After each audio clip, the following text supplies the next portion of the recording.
बिस्मिल्लाहिर्रहमानिर्रहीम। अस्सलामुअलैकुम सामीन व नाज़रीन। आज की नशिस्त में मैं दोबारा थोड़ा सा कोरोना के हवाले से कुछ गुफ्तगू करूँगा और मकसद इसका किसी किस्म की कोई कंट्रोवर्सी को जो है ना हवा देना नहीं है, ना ही किसी को ज़हनी इंतशार का शिकार करना है, लेकिन वो जो है ना जी कि फैक्ट्स का वो ज़रूर सबके ज़हनों में होना चाहिए ताकि उसकी जो मैनेजमेंट है इस फ़ियर की, स्केयर की और इस वायरस के जो रिलेटेड जो बताई जाती हैं उसके लिए भी उसी डिग्री की सीरियसनेस के साथ किया जाए। और दूसरा यह है कि एक हद से ज़्यादा खौफ का शिकार भी ना हुआ जाए और अपने मुआशरे को, अपनी इकॉनमी को, अपने माहौल को एक नाकाबिले बर्दाश्त हद तक डिप्रेशन का शिकार भी ना होने दिया जाए। लेकिन मकसद ये बिल्कुल मेरा नहीं है कि किसी किस्म की कोई एहतियात ना करें, एहतियातें सारी करें, लेकिन दिनों को खौफ से ना आप बाहर रखें। मैं एक चीज़ बताता हूँ, मैं जैसे कि पिछले प्रोग्राम में बताया था कि थोड़ा बहुत बुनियादी वायरोलॉजी का इल्म भी है मुझे और वेटरनरियन भी हूँ मैं, और यहाँ हम पोल्ट्री के साथ भी हमारा लिंक है। तो पोल्ट्री में वायरसेस के साथ नए वायरसेस आते रहते हैं और उनके साथ नबर्द आजमा होने का भी हमें अमली तजर्बा भी है।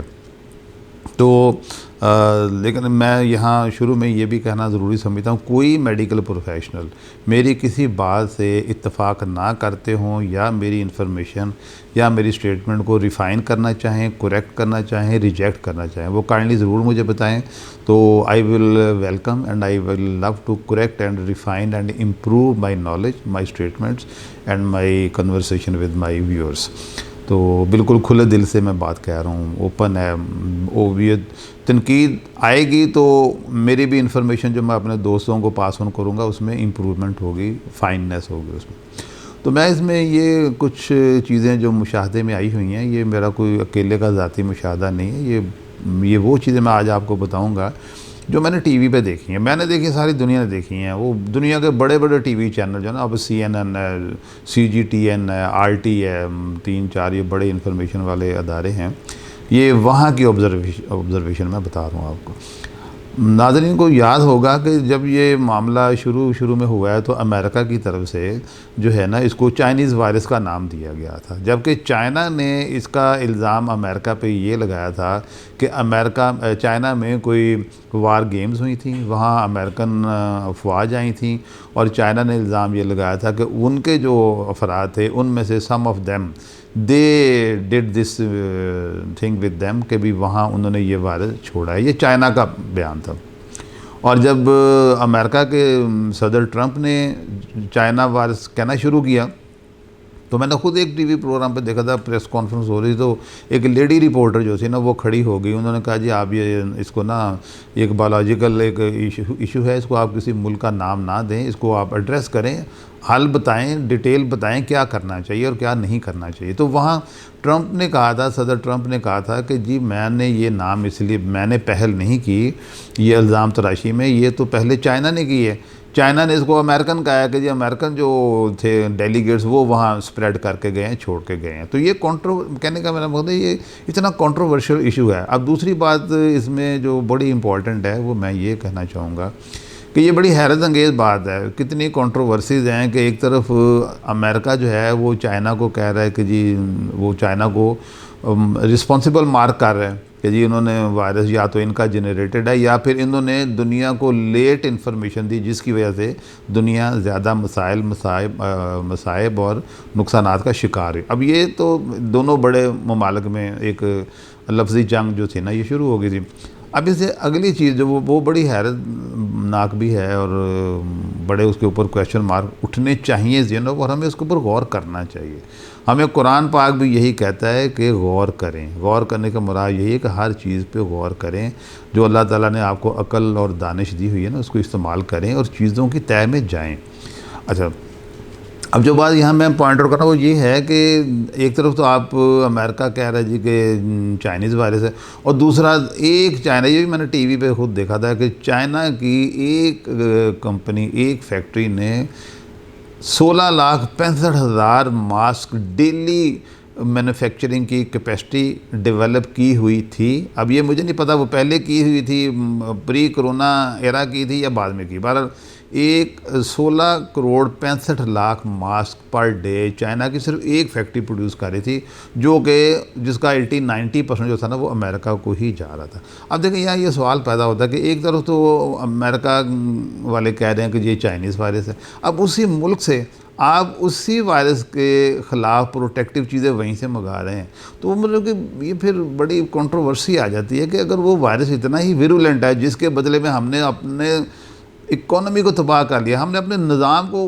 तबाह कर लिया, हमने अपनी रिलीजियस एक्टिविटीज़ को उसके मुताबिक एडजस्ट कर लिया है, और दुनिया की इकोनॉमी जो है वो क्रिपल होकर रह गई है। जो पेनीलेस से वो टाइकोन बन गए, टाइकोन पेनीलेस हो गए।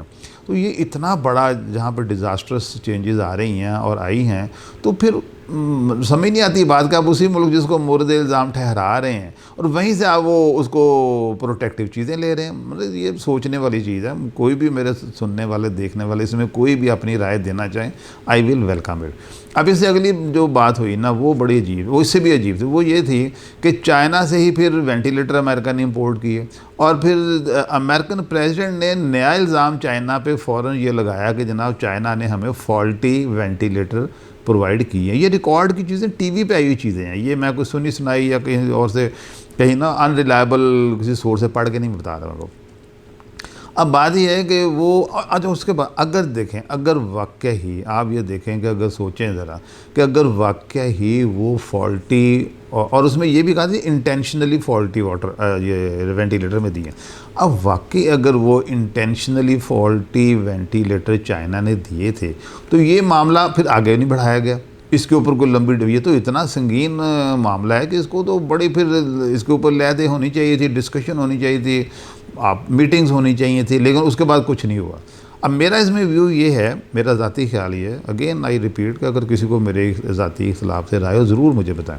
मेरा ज़ाती ख्याल इसमें ये है, वो मोस्ट प्रॉबेबली वो वेंटिलेटर फॉल्टी नहीं होंगे। होता ये है कि ये जो वेंटिलेटर जो है ना, ये एक जो है ना ये इन्वेसिव जो है, ये है कि आपने बॉडी के अंदर एंटर होना है, ये अंदर इसके जो पाइप्स होते हैं, इसकी जो डक्ट्स होती हैं वो बॉडी के अंदर डाली जाती हैं। अब ऐसी मशीनों की एप्लीकेशन के लिए बड़ी एक्सक्लूसिव स्पेशल महारत चाहिए होती है, और वो टेक्नीशियन, वो माहिरीन जो होते हैं, वो माहिरीन तो नहीं पैदा होते हैं ना ओवरनाइट। मशीनें तो बन जाती हैं, स्टॉक में पड़ी हैं, ठीक है। ये एक मुल्क को अगर 1000 मशीन महीने की चाहिए, लेकिन जो सप्लायर है उसके पास अगर 5000 पड़ी हैं तो वो 5000 वो तो एक दिन में लोड करा देगा, शिपमेंट हो जाएगी, 5000 मशीनें अगले घर पहुँच भी जाएंगी रिसीवर घर, लेकिन वहाँ 5000 टेक्नीशियन तो नहीं ना पैदा हो सकते एक दिन में। और अगली बात एक और होती है कि जो अगर फर्ज करें टेक्नीशियन हैं भी, एक्सपर्ट्स हैं भी, जब बड़े से बड़ा भी एक्सपर्ट अंडर प्रेशर काम करता है ना तो उसकी प्रिसीजन में फ़र्क आ जाता है। और मैं आपको इसकी मिसाल ये देता हूँ, बड़ा कॉमन एक एक्सपीरियंस होता है कि खुदा ना खासा किसी को ज़रूरत पड़ जाती है, वो ब्लड सैंपल देने जाता है, तो जो प्रिकर होता है जो ब्लड सैंपल लेता है, एक तो प्रिकर टू प्रिकर फ़र्क होता है कि वो एक प्रिकर होता है वो आंखें बंद करके इतना माहिर होता है, उसको गॉड गिफ्टेड पल्स उसके अंदर होती है, इंस्टिंक्ट होती है, वो आंखें बंद करके भी सैंपल ले लेता है। और एक होता है जो थोड़ा उतना एक्सपर्ट नहीं होता, वो कई दफ़ा 2-2 3-3 दफ़ा प्रिक करता है, हीमोटोमा हो जाता है, वो जिसे कहते हैं नील पड़ गया। अच्छा, अगली बात ये है कि वही जो एक्सपर्ट होता है ना, और जो प्रिकर होता है सैंपल लेना, ब्लड सैंपल लेना, अगर उसके ऊपर भी उसकी बर्दाश्त से ज़्यादा साइकोलॉजिकल प्रेशर आ जाए तो उसकी भी प्रिसीजन जो है ना, प्रिसीजन वो अफेक्ट हो जाती है। वो उस महारत से, उस एक्यूरेसी के साथ, उस दुरुस्तगी के साथ वो सैंपल नहीं ले पाता। तो मेरा ज़ाती ख्याल ये है कि वेंटिलेटर से जो अमवात हुई हैं दुनिया में, वो मोस्ट प्रॉबेबली इस वजह से हुई हैं कि एकदम जब ज़्यादा वेंटिलेटर अप्लाई किए गए हैं, एक तो उतने माहिरीन, उतने एक्सपर्ट्स, उतने टेक्नीशियन अवेलेबल नहीं थे, और जो थे भी they were brought so much under pressure from media campaigning, from media awareness, कि उनकी जो प्रिसीजन थी ना वो भी उतनी नहीं रही जो कि नॉर्मल हालात में होती है। तो जब ये उसके जो पाइप्स हैं वो जब वो पेशेंट्स के अंदर डाले गए हैं, बॉडी के अंदर डाले गए हैं, ट्रेकिया में जहाँ भी डालते हैं, मेरा ज़ाती ख्याल है कि वो वेंटिलेटर एप्लीकेशन के दौरान मिसहैप्स हुए हैं, वहाँ इंजरीज़ हुई हैं, वहाँ इंटरनल ब्लीडिंग हुई है बहुत सारे पेशेंट्स को, और उसकी वजह से ना जो लंग्स है ना उसमें हेमरेज हुआ है, उसमें ब्लड क्लॉट जमा हो गए हैं और बहुत सारी अमवात हुई हैं। अच्छा, अब ये चीज़ जो ये मैं इसलिए बयान कर रहा हूँ कि इससे ना डरने की, घबराने की ज़्यादा ज़रूरत नहीं। जैसे हमारे प्राइम मिनिस्टर साहब भी बार बार रिपीट करते कि आप घबराएं ना, लेकिन मैनेज करें। घबराएं ना, मैनेज करें। वो मैं अपने पिछले प्रोग्राम में बता चुका हूँ, स्टीम इन्हेलेशन का बता चुका हूँ, हैंड वॉशिंग का बता चुका हूँ। वो चीज़ें करें आप, सारी की सारी करें आप। तो ये मैं सिर्फ इसलिए बता रहा हूँ कि आप इस मर्ज़ से, इस वायरस से इस कदर खौफज़दा ना हो कि अपनी ज़िंदगी के मामूलात को ही आप बिल्कुल तबाह कर बैठें। अपने कारोबार में दिल जमई से काम करें, क्योंकि देखो कारोबारी लोग हम सारे जो हैं, जितने कारोबारी लोग हैं, मैन्युफैक्चरर हैं, ट्रेडर हैं, वो सारे काम करेंगे तो ही मुल्क की इकॉनमी का पहिया चलेगा ना। हम तो पहले ही बड़े गुर्बत के मारे मसाइल का शिकार इकॉनमी रखते हैं।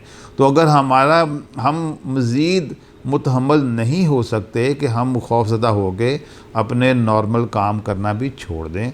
हौसला रखें, अल्लाह पे यकीन रखें, सफाई रखें, जो जैसे कि पहले ही बताया सफाई निस्फ़ ईमान है। तो इंशाअल्लाह ताला ये मर्ज़ जो है ना, इस पे काबू पाया जा सकता है। ये इसके जो करैक्टरिस्टिक्स हैं वो दूसरे फ्लू से बहुत मिलते जुलते हैं, साइन सिम्टम भी वही हैं शुरू से। जो मैंने पिछले प्रोग्राम में जैसे बताया था, वो कहते हैं ना, nip the evil in the bud. तो बड का मैंने पिछली दफ़ा बता चुका हूँ आपको। वही करें आप, स्टीम करें, स्टीम इन्हेलेशन करें, टिंक्चर बेंजोइन की, हैंड वॉशिंग करें, डिस्टेंसिंग ठीक है। वो देखें, डिस्टेंसिंग तो हर मर्ज़ में भी चाहिए होती है। जितनी भी कॉन्टेजियस इन्फेक्शियस एयरबोर्न डिजीज़ हैं उसमें डिस्टेंसिंग और डिस्कनेक्शन, फ़िज़िकल डिस्कनेक्शन तो रिकमेंडेड हर बीमारी में होता है। आप इसमें भी वही एहतियातें सारी करें, तो इंशाअल्लाह ताला घबराने की ज़रूरत नहीं है। अल्लाह पे ईमान रखें, तवक्कुल रखें और 5 वक्त की नमाज़ पढ़ें। नमाज के साथ जैसे मैंने बताया 15 दफ़ा आपका हाथ वैसे ही धुल जाने। वो 2-2 3-3 घंटे बाद नमाज का टाइम हो जाता है। 2-2 3-3 घंटे बाद जब आप थॉरो क्लीनिंग करेंगे वज़ू के ज़रिए, तो इंशाअल्लाह ताला ये वायरस का बहुत ज़्यादा हद तक बचाव आपका हो जाएगा। बहुत शुक्रिया।